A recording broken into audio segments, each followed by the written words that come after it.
Olá, quinhentismo, período também conhecido como literatura de informação. Nesse vídeo eu quero falar resumidamente sobre alguns aspectos históricos pertinentes a este período e, nos vídeos posteriores então, fazer um comentário sobre algumas personalidades que se destacaram com as suas obras. Século XVI. A Europa vivia o auge do Renascimento. O Renascimento foi um movimento impregnado por um forte caráter humanista. E o humanismo pregava o homem como o centro de todas as coisas, como a coisa mais importante do universo, a sua vida aqui neste mundo, a sua vida material. O Renascimento foi também o renovo das artes em todas as suas mais diversas formas e expressões. E isso tem tudo a ver com o que eu vou falar.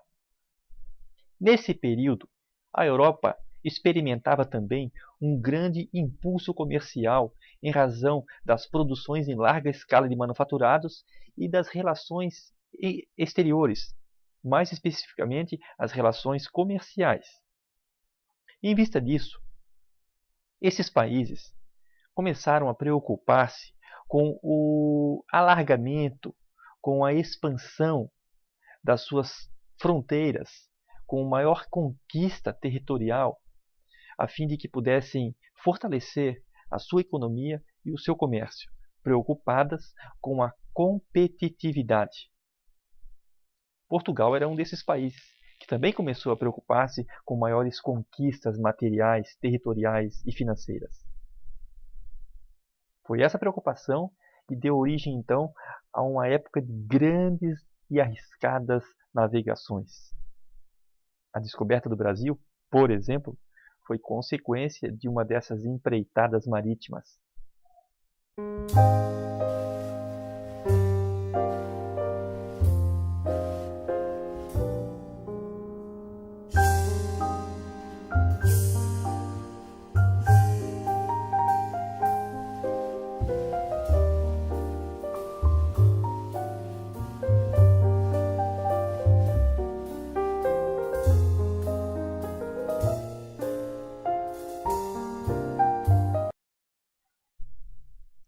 Como não poderia deixar de ser, Portugal via estas novas terras com um olhar puramente comercial.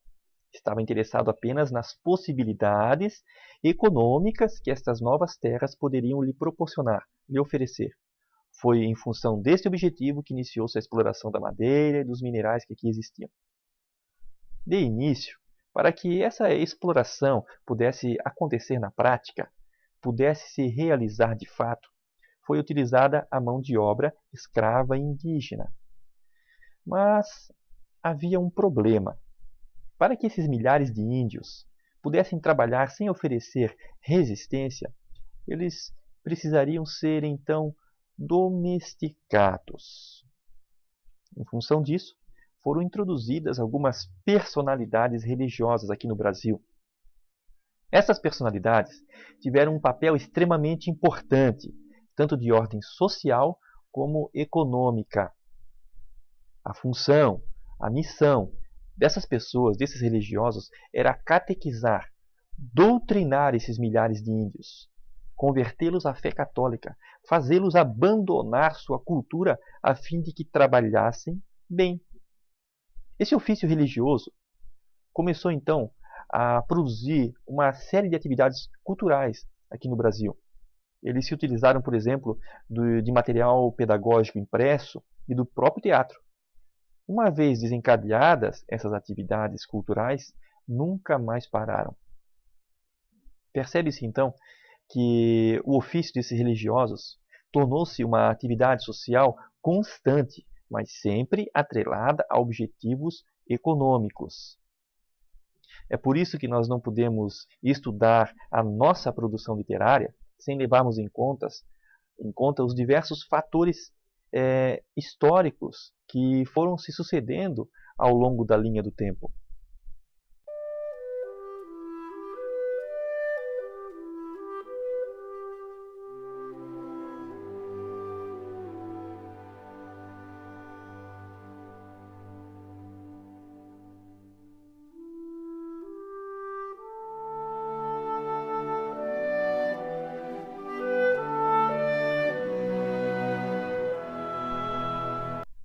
Como eu falei no início, este período também ficou conhecido como literatura de informação. Por quê? Porque as coisas que eram escritas nesse momento histórico, elas tinham objetivos bem práticos, isto é, proporcionar informações a respeito desta nova terra para que pudesse facilitar o trabalho exploratório desencadeado por Portugal. Estes documentos versavam então sobre geografia, sobre botânica, sobre zoologia, sobre etnia.